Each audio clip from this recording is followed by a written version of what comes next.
The Shine Project began when Ashley Lemieux started to get to know the inner city youth of her home community of Phoenix, Arizona. She began to see the needs that these kids had as they were trying to go to school and thrive. And she was totally broke, but she said, hey, I'm going to start investing in these kids. And so, with no money, she said, I'm going to help this kid get the supplies he needs to go to school. Oh, I don't have a lot of time, but I'm going to find a way to invest my time in mentoring this student so that they can thrive in their classes. And eventually got to the point where she was saying, how can I help these students get into college? How can I help these students afford college? And so that's the beginning of the Shine Project. And now over 40 scholarships have been given out to help kids go to college since 2011. And ever since the beginning, her life's work has been a testament to the love that she pours out amidst a story that has been embedded with so much pain. This conversation was incredibly heartfelt. Ashley shared about how a call one Sunday morning asking both her and her husband to become permanent guardians to two kids overnight changed their lives forever. And then she shared about how the story took a dark turn 3 years later with a letter from the court in the mail. This is the first time that Ashley has shared this story publicly. And it's a heavy story. It's emotional, and it is raw, and it is real. And there's still a lot of hope, but we're in the middle of the story right now. And so I'm really honored that I got to have this conversation with Ashley to hear this story. And I'm excited to share it with you. If this is your very first time listening to this podcast, this is Sounds Good with Brandon Harvey. I am Brandon Harvey, and every single week we host hopeful conversations with people who are rejecting cynicism and choosing to make a difference in the world despite brokenness and injustice and pain. And this story has it all, and I'm so honored to share this. And so without any further ado, this is my conversation with Ashley Lemieux in my studio in Nashville, Tennessee. Here we go.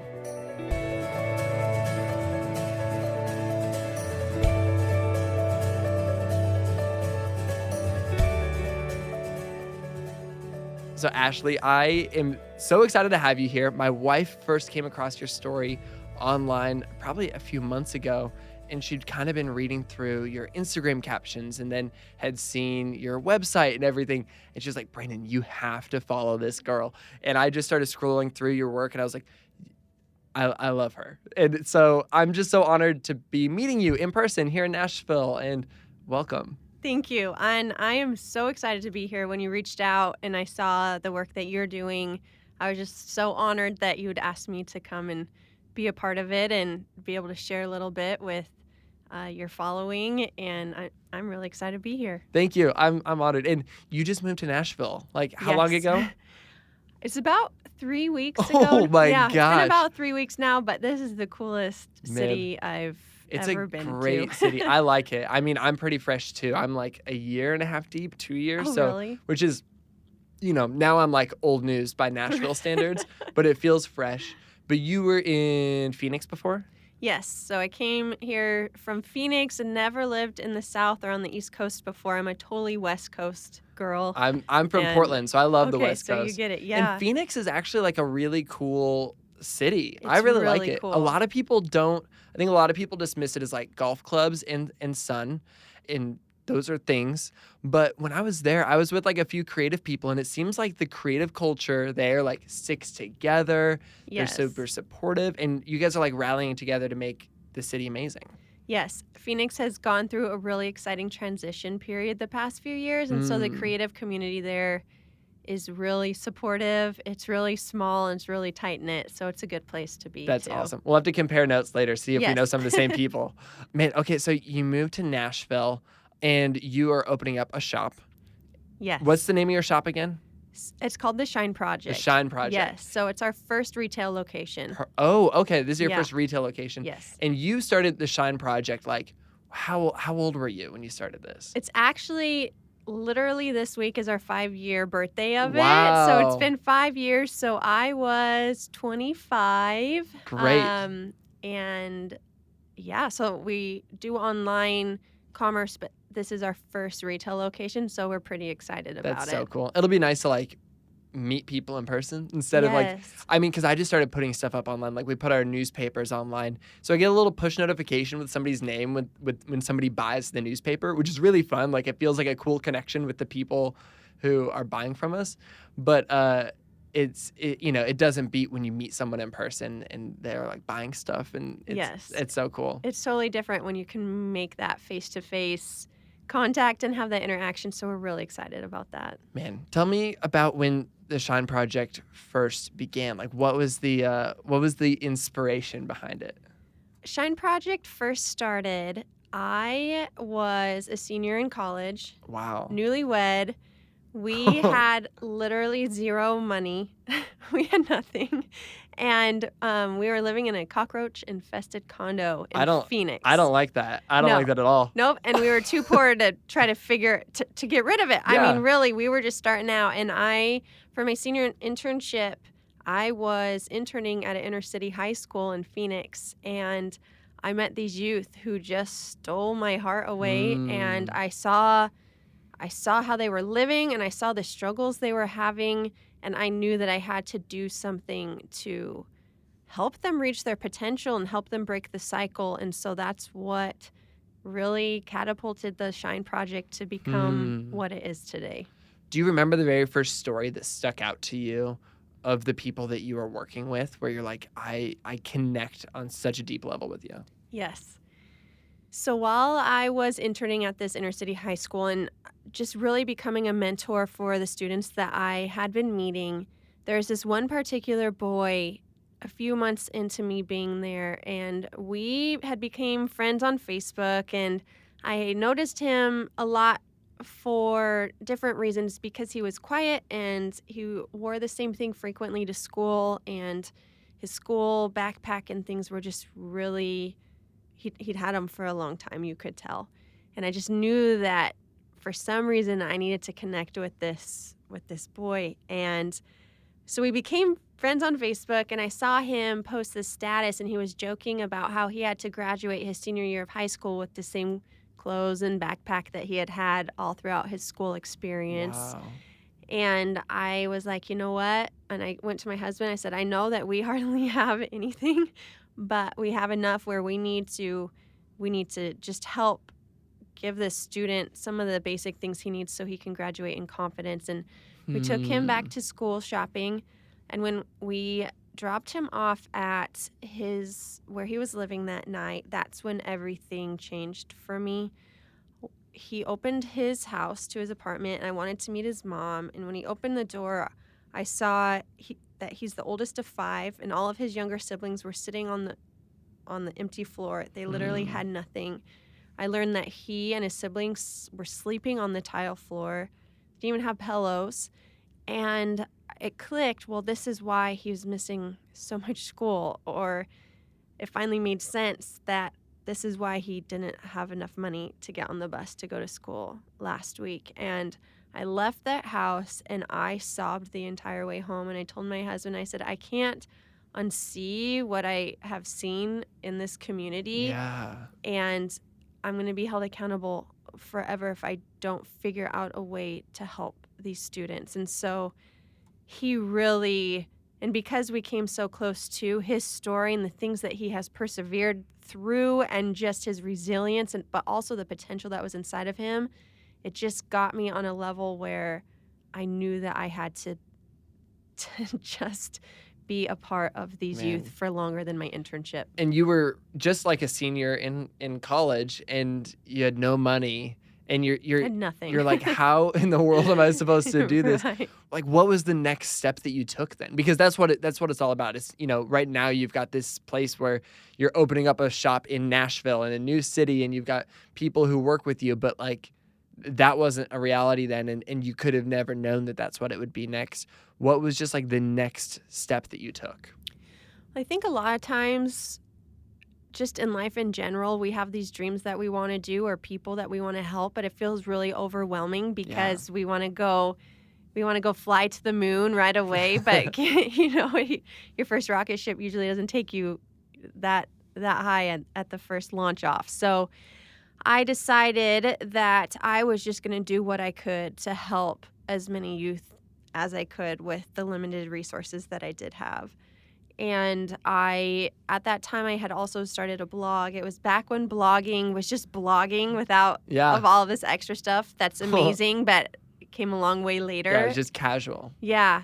And people read your blog to read it and to connect with you, and that's all it was. And I used my blog to be a voice for these youth, and we rallied our community together to start fundraising to send this first group to their first year of college. And so that was the very first step I took, was using my voice to be a voice for these youth who really never had access to allow their voice to reach a lot of people. Man.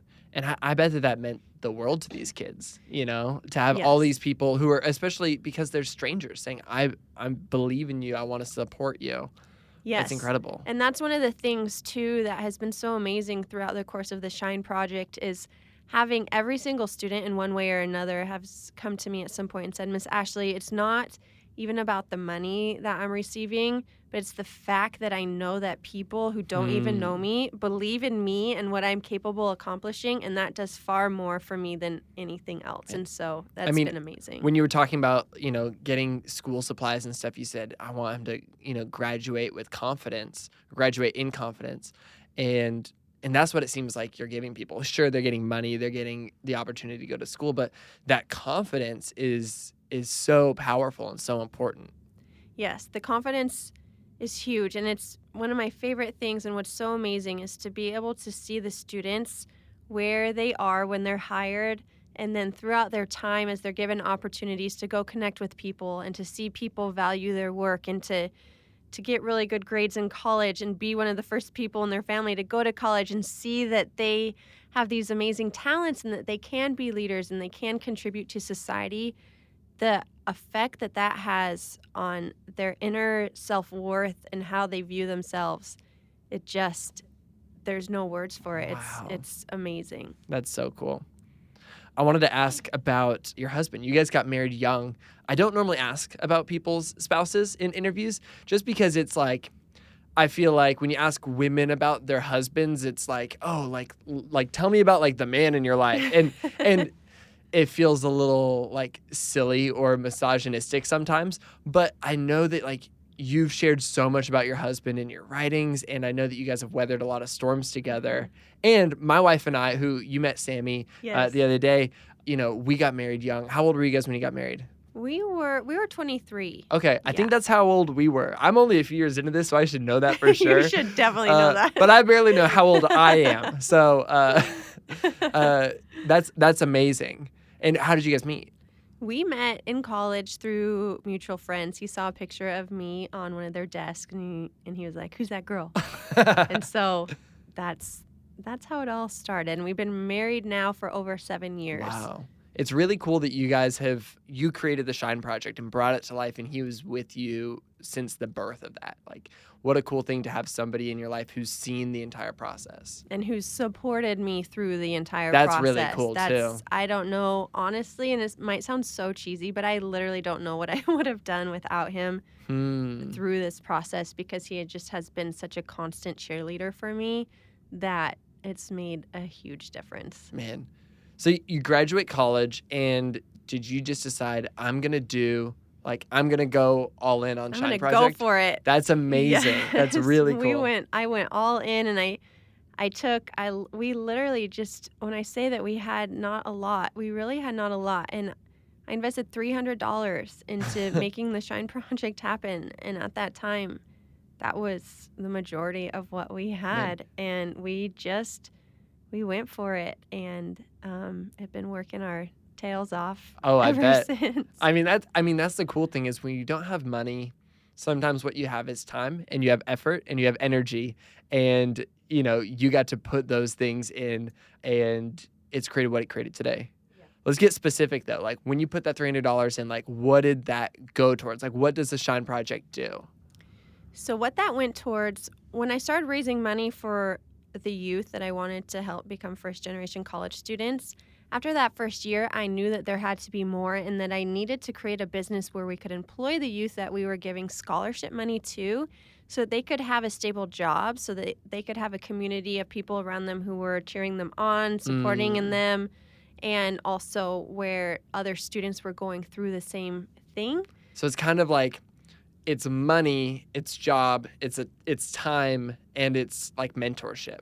It's all those Yes. things kind of combined. Yes, and giving them work experience that they weren't ever going to get anywhere else. And for many of them, it was their first job. So it was a big deal for us to be able to instill qualities of leadership and job training so that when they do graduate from college, that they're prepared to go out and be leaders in the workplace and in the community. And so with that, I taught myself how to make bracelets. I taught myself how to make jewelry because I wanted to bridge the gap between these inner city youth and the women who are reading my blog. And I thought it would be cool that if the women could wear something that these youth were making, the youth would see the support that people had been giving them. And then the women would be able to feel like they really were impacting somebody else, which they are. And so as I taught myself how to make jewelry, I spent that first $300 on the jewelry supplies, and then I taught our first group of students how to make it, and that's where it all started. And is it guys and girls making the jewelry? Yes, we have guys and girls. That's awesome. Employees. Mm-hmm. That's so cool. What were some of the most difficult parts of those early days? Like, what were the kinks you had to work out? I'm sure that there's numberless. I could sit here for hours and tell you, and I mean. And even as you grow, there's always something. There's always those growing pains. But in the beginning, I lived about an hour away from where the students lived.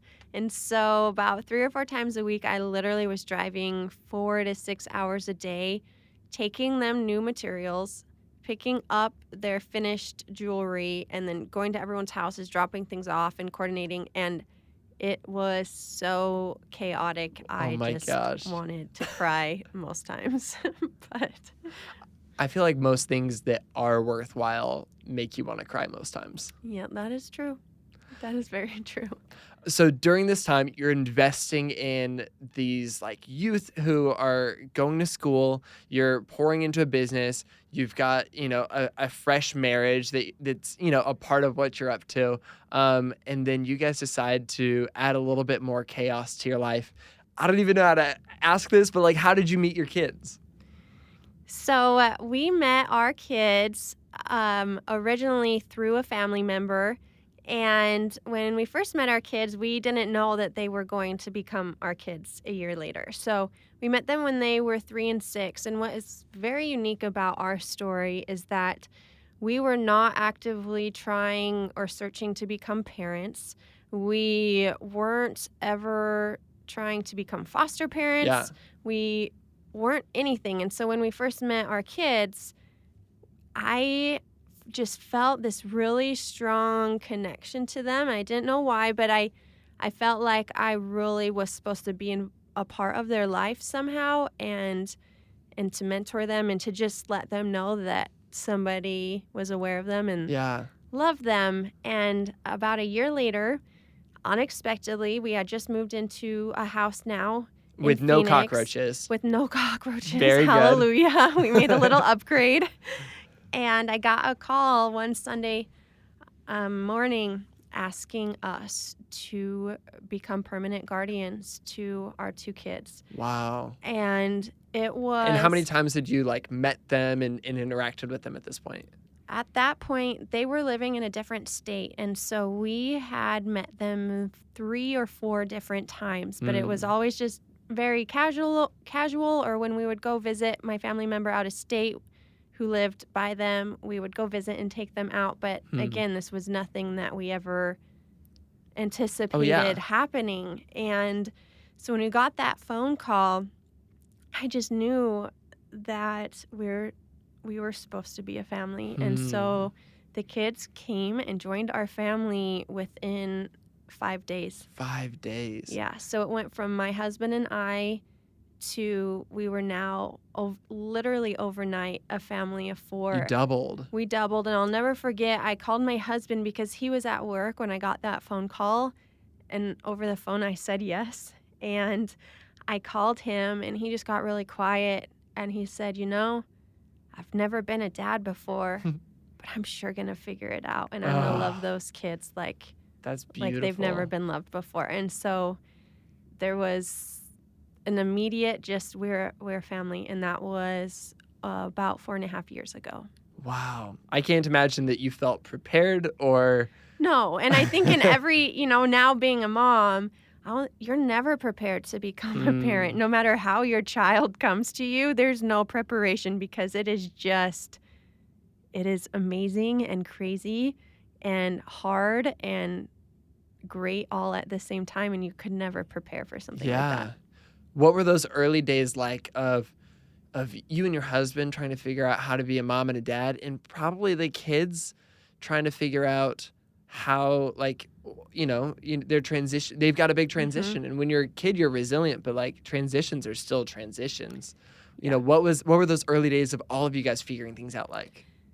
It was really hard and it was really great all at the same time. And there were so many moments where all of us would just be like, wow, how do we do this? How do we make this work?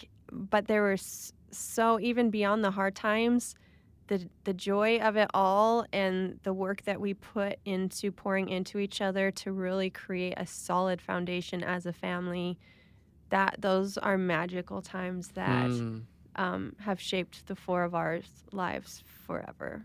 That's incredible. What were some of the early moments that you were like, I can do this, where you're just like, I'm rocking this. If this were a movie, that the music would start playing and it would be a little bit more upbeat. What was the very first time you felt like that? Well, actually, I think you're gonna like this. Good, I'm already excited. I'll never forget. So there's this one particular day, and it was summer, so the kids were out of school for the summer, and my youngest hadn't even started kindergarten yet, and so I was trying to keep knowing how to run a business also while being a new mom with these young kids and just handling everything. And so one day I planned the best day where we went out in the morning for some activities together, and then I took them to my office and they played so well at the office together, and I got so much work done and I was feeling great, and we went back home and we played more, and it was just a really, really great day. And at the end of the day, I was like, I killed this day. I am a boss right now. And the kids had just gone to bed, and we literally been running around all day. And at the same time, they both come out. It was probably about 7:30 or so. They both walk out of their rooms, and they just look at me just so sweet, and they go, Mommy, are we not eating dinner tonight?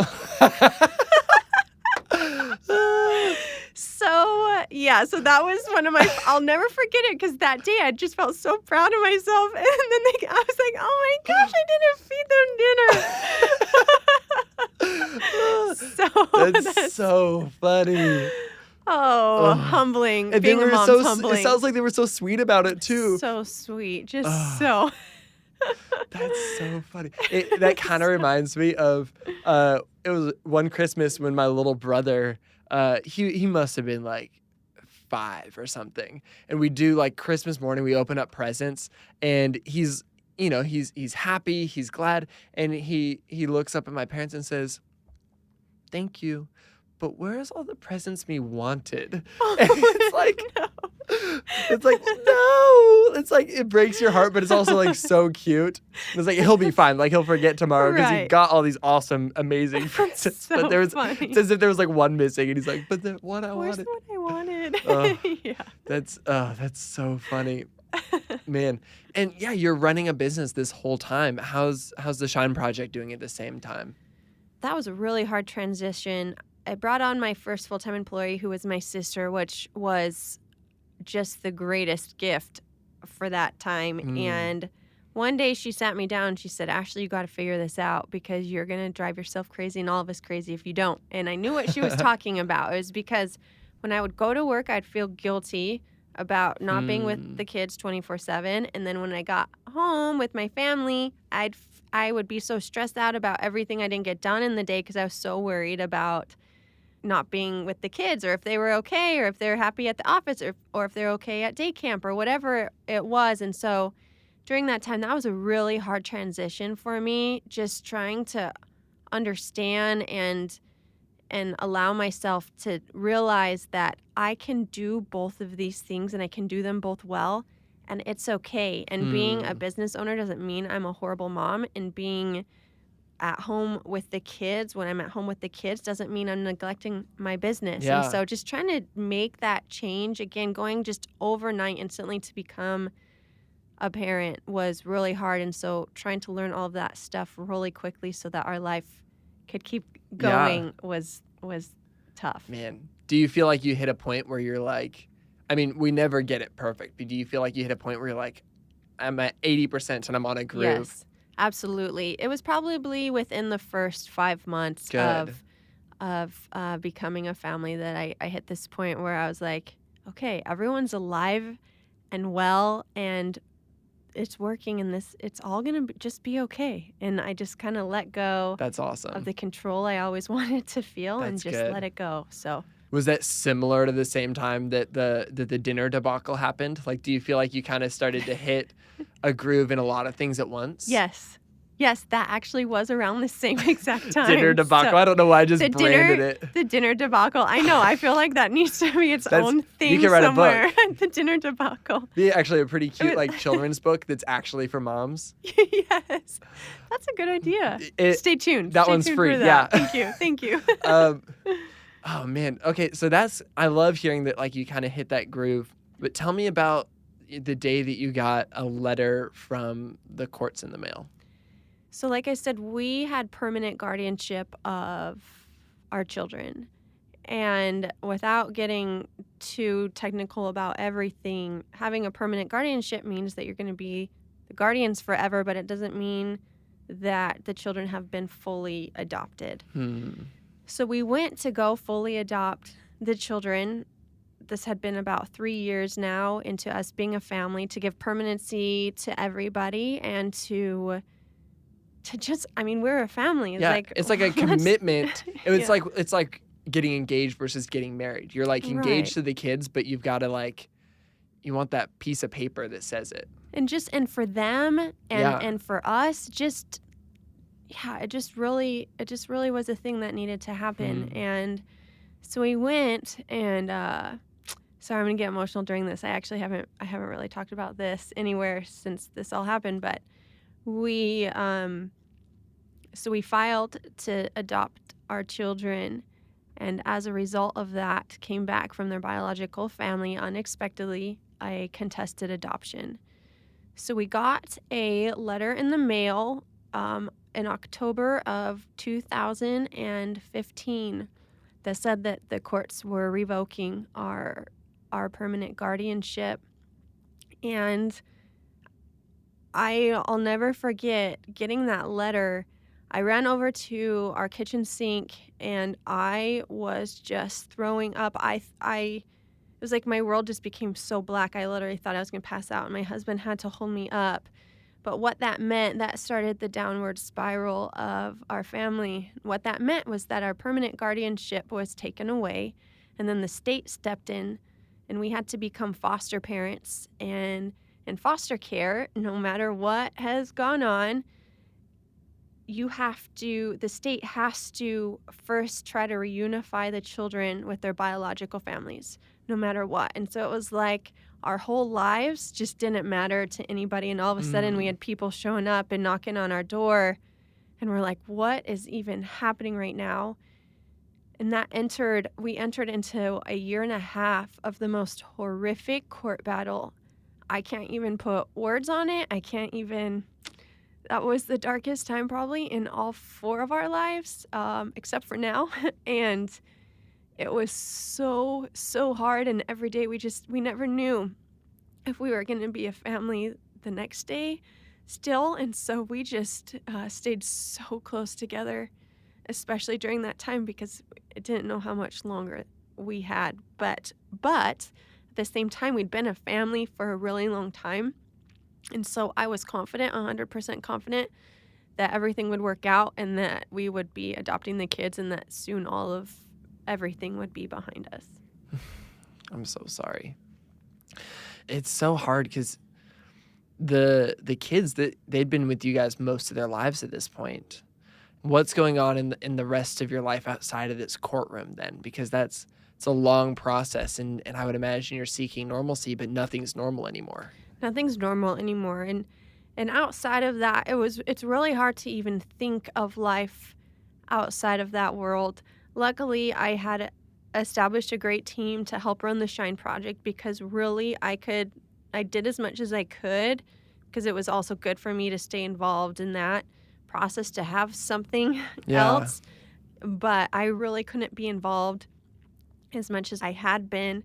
Um, and every day was just such an energy sucker for me. And we had so much going on. And then with the attorney's fees that we had, because obviously we're going to give literally everything that we have to protect our family and protect our kids. And so then also the stress of the financial strain that came with trying to fight for our family and all the injustice that occurred and just being dragged through the mud, it made it really hard to do anything else other than just focus on our family. And how were the kids doing during that time? Like, were they kind of shielded from it, or? Yeah, so that was one of the hardest parts is about the first year, they didn't really know what was going on. And I felt like that really was my job as their mom and my husband as their dad to create as safe and as peaceful as a home environment as we could because we didn't want to bring in everything that was happening because as an adult, we couldn't even understand it and hardly get through it. And so as a child, we just wanted them to be able to live as normal of a life at that time as they possibly could. The last 6 months, they knew what was going on because of how involved the state got and different things that started happening. They were very aware of the situation, and it was horrific.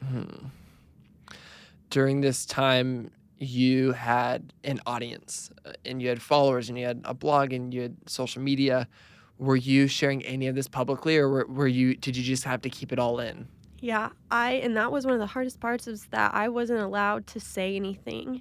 And I was dragged through the mud in court over and over again. So many lies and attacks on me against from the other side. And I wasn't allowed to share anything. And anything that I shared about my life in general was always twisted and used against me and was so crazy. And so coming from someone who I really needed a community, especially at that time, and I needed a way to just express myself and to just have people who could support us, and we couldn't have it. I couldn't say anything. And the past 8 months of our battle, we had to stop posting photos of our family altogether, and we couldn't post photos of the children. So that got really hard because then people started asking questions. Well, where's the kids? Are they okay? Where are they? Because we'd been together forever, we were a family, and I couldn't answer their questions. I couldn't do anything, and it sounds so silly, but having these people in this court system try to strip us away of our core, which was each other, and try to make it not a valid thing was so, so hard. And it was almost like we had to be a family in secret, and we had to love each other in secret, and it really was so, so hard. What came next? So what came next was we had a big final trial that kept getting delayed about what the outcome was going to be and all these things happening in the meantime. And we were going to court once or twice a month. And in January of this year, so just a couple of months ago, I was out of town for work. And they had scheduled an emergency and unexpected court hearing. And I got a call that our children were being returned to their biological family the next day. And we weren't allowed to tell them what was going on. They weren't allowing me to get home to say goodbye. And they made my husband take them to school that next morning, drop them off like nothing was wrong, fully knowing that it was the last time that he'd see them for a while. And then they were picked up by state workers and taken back to their biological family. My husband had to pack up the house. The state came in and took all of the children's things, which we were happy that they did, because usually they don't care and they don't do that. But we had someone involved who did care, and she came and helped my husband and my mom gather their things, and he made them little overnight bags with their favorite stuffed animals and one little picture of our family. That's all that they have right now. As a tangible memory is this one little picture of their family, and he put it in these overnight bags for them. And the night that I found out that they were going to be taken from us, I mean, how do you even go through that? But the court told me that how I had to say goodbye was through a letter. And so I'll never forget that night, writing a letter to my kids and trying to write everything that I want their little hearts and minds to know at that time, and having that be my goodbye for now. And it was awful. And here we are a few months later, just trying to figure out how to keep living through this. I'm so sorry. I can't even imagine. Yeah, I think one of the weirdest parts of this whole thing is, and throughout our lives, and me too, you meet people, you read people's stories, and you're like, I can't imagine going through that. Or I can't imagine that. And we all have these different trials that we go through, and people look at it like, I can't imagine that. And then to find yourself in the middle of one of those things that you can't imagine going through, but you are, and it's your life, and there's no escape from it. It has been I don't know, I don't really have any words. It has the potential to destroy you and your life if you allow it to. What was that next day like, where both you and your husband wake up, and I would imagine it felt like it was a nightmare, and then it wasn't? So what had happened, I had been in Atlanta for work, and one of the people who was working with me was from Nashville, and we had come up here and stayed at their house with the kids before in the past. And so he was like, we got to leave this work thing. The rest of your employees can handle it. I'm going to drive you up to Nashville, and let's have your husband come and meet you out there. And so the first place I went after everything was here in Nashville, my husband came and met us out in Nashville, and we stayed out here for a couple of days just trying to, it was like we were in a different world. I can't really explain it, but it felt real, and we could hardly even breathe or get up, but it also felt so surreal. But then getting back to Phoenix, probably about a week later, I'll never forget walking into our empty house for the first time and going upstairs and looking in the kids' rooms. They're just empty. And just wanting them to be there so bad, As a mom, you don't think you're going to go on a work trip and come home and your kids have been taken. And the best word I can use to describe it was hell. It felt like hell in our quiet, empty house, and we didn't know what to do. And that led us up here to Nashville, because we knew that in order to have any chance of ever moving forward, that we needed to go find life again, because it had just been totally sucked out of us. And I would imagine everything just reminds you of memories of the kids. Oh, yeah. And Nashville, at least, there's a few less of those things. Not that it can really stop. Yeah, well, in Phoenix, it's around every corner, you have all these memories which are so beautiful and so great, and you want to keep them forever and ever, but at the same time they hurt so bad because the kids aren't with us anymore. And it was too hard. And up here in Nashville, we've had memories with the kids because we would come and take trips up here, but it is different. And I was really proud of myself actually. Last week, it was really hard, but I went grocery shopping for the first time.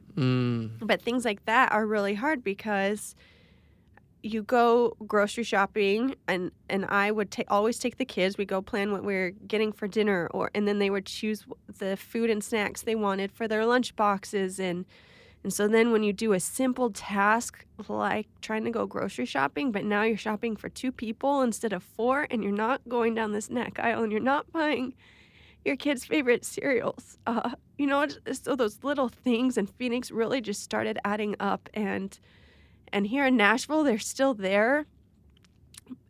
Yet at the same time, there is hope that we still have a bright life ahead of us. And so here it's kind of existing the joy and the sorrow simultaneously, where in Phoenix, we just felt like we had been ran over by a fleet of trucks, and that feeling never went away. As I scroll through your Instagram, I see this dichotomy of what seems like an essence of joy at the same time that, there's so much pain and sorrow, and it seems like both of those things are there, and to survive, it seems like they both have to be there. What does that look like for you right now? And feel free to correct me if I'm wrong on all of that as well. Yeah, so feeling joy and sorrow at the same time is a really new thing, and it's a really weird feeling.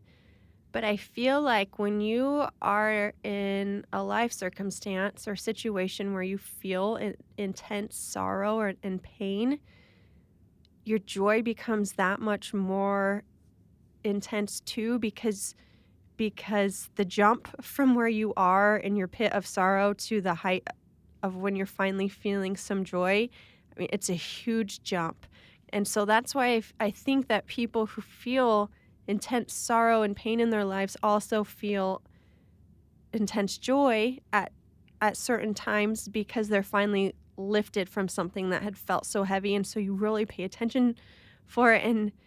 And what we knew our normal life to be is no longer, and it will never be. And so feeling peaceful and happy and just things that we would normally feel every day, that's not our new normal. And so now when it comes, it's like I just want to savor every second of it, and I want to feel it, because I know that it's not going to be there forever, and I know how good it feels now to feel those feelings because of how intense the other side of life can be on the negative side. How are you spending your time? How are you occupying your time, both in like a physical way, but also in a mental way? Are you trying to dwell on memories? Or are you trying to block it out? Or maybe you're doing something that you don't even want to be doing in that regard. But what does your intentionality look like? Can I check all of the above for that? Yeah. Sometimes I try to be intentional with where my thought space is and what I'm doing, but other times, honestly, I'm so exhausted and drained, and just getting out of bed is the biggest task now. And so I can't even give myself credit for even being able to intentionally do anything, except for what I intentionally am trying to do right now is connect with other people. Something that has been amazing and heartbreaking at the same time since all this happened is it's amazing to me that as you share your story, whatever your story is, and other people receive it, that they then feel like they can share their story with you too, and you can kind of go through it together. And so for me, as I have the memories of the children, which I want so desperately to hold on to, But also, certain times those same exact memories will come and yesterday they made me so happy and it was so fun remembering. And then the very next day, the same memory can come and I'm just a puddle on the floor and I have to end my day because I can't go forward anymore.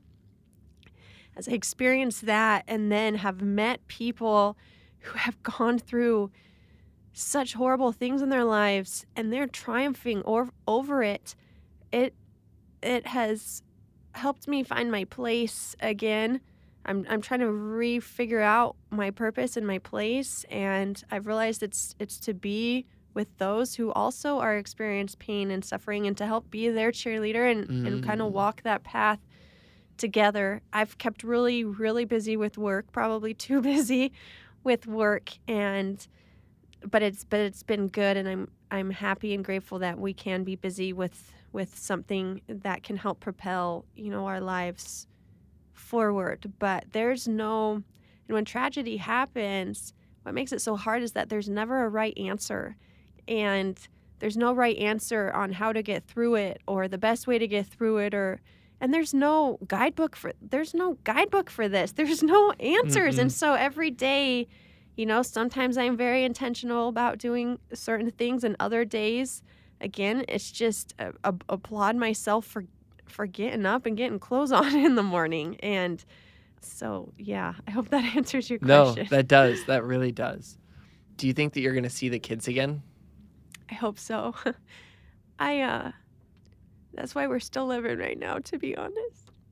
When the day comes that we see our kids again, I want them to be able to know and to see that their mama still lived for them.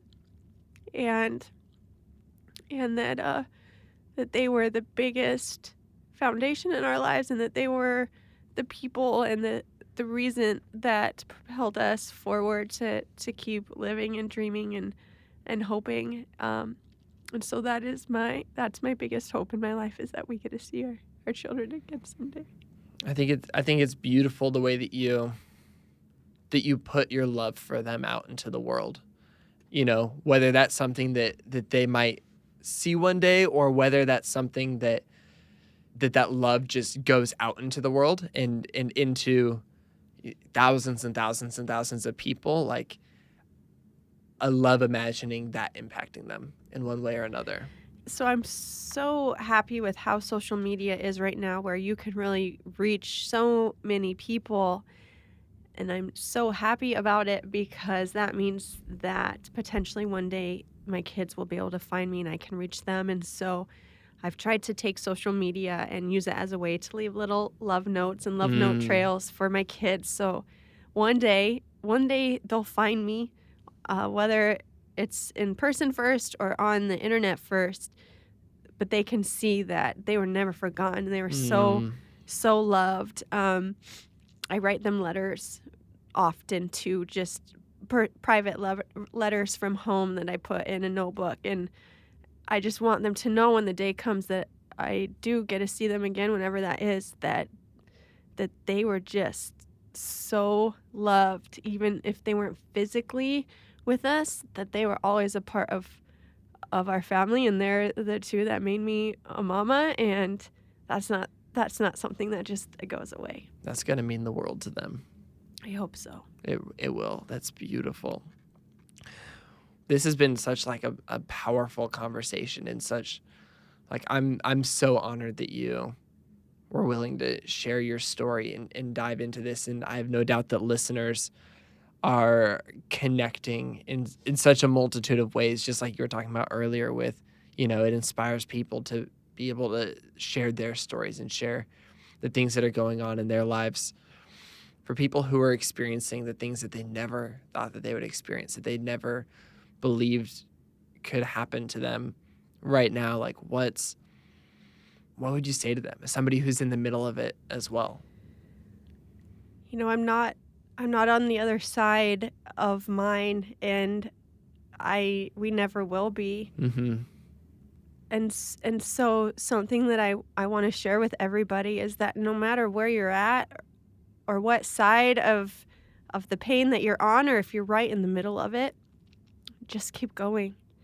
And I live with a hope that one day that all of this will be worth it.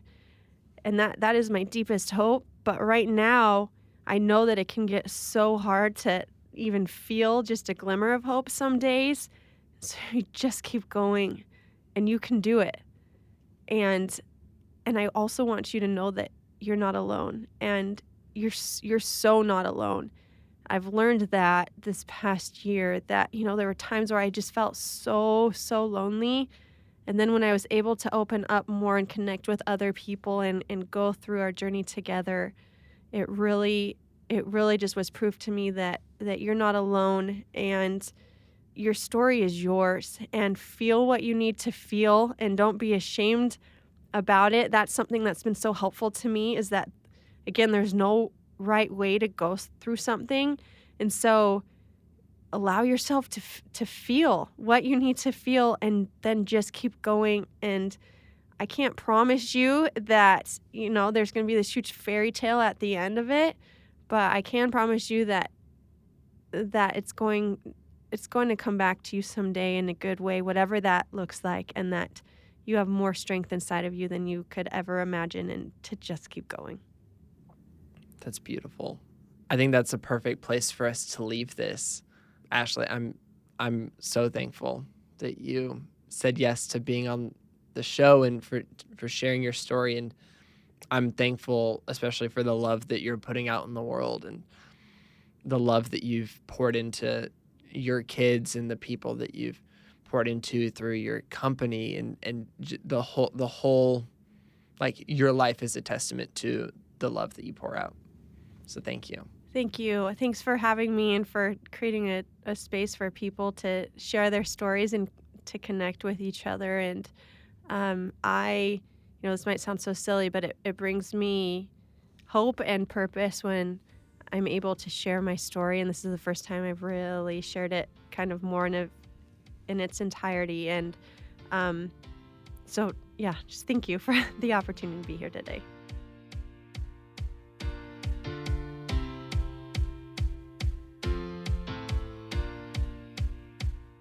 I have not been able to stop thinking about this conversation since Ashley and I talked. I just keep on thinking about how Ashley leaves so many little love notes for her children on social media, so that someday they'll find her and they'll know that they were loved this whole time.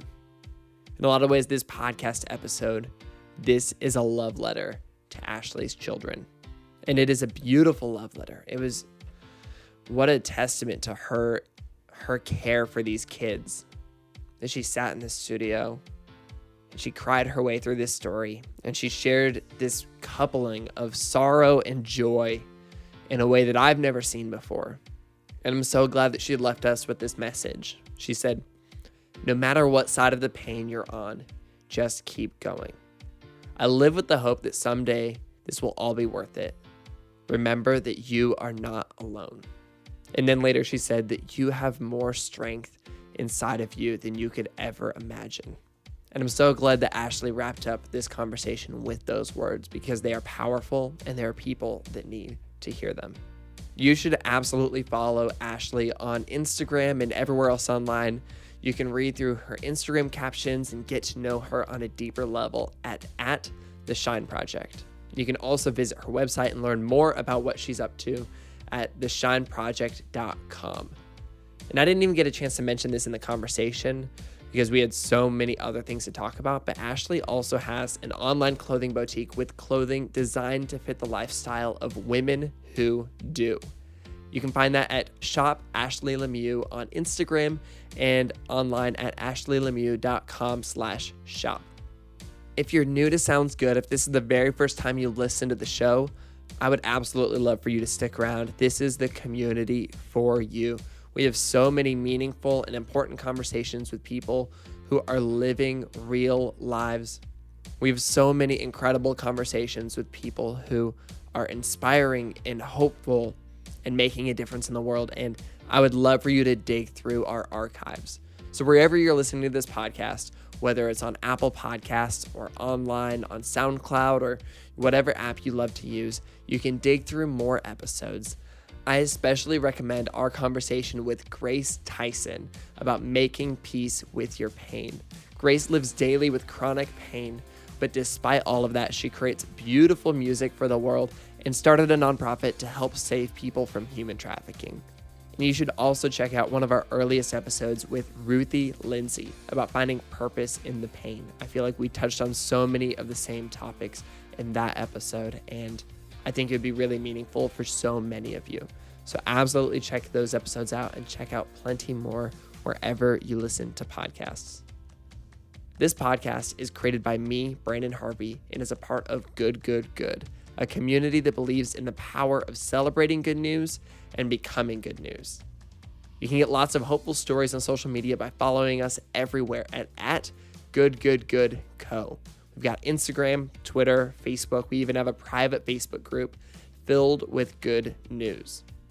We also create a beautiful quarterly newspaper that celebrates the people, ideas, and movements that are changing the world for the better. Yes, it's a real newspaper in 2017, and you can order it today. Check out the Good Newspaper and see what else we do at goodgoodgood.co. And on that note, that is a wrap for this week's episode. Go out and do some good this week, and we'll be back next week with another inspiring conversation from an incredible person. Sound good?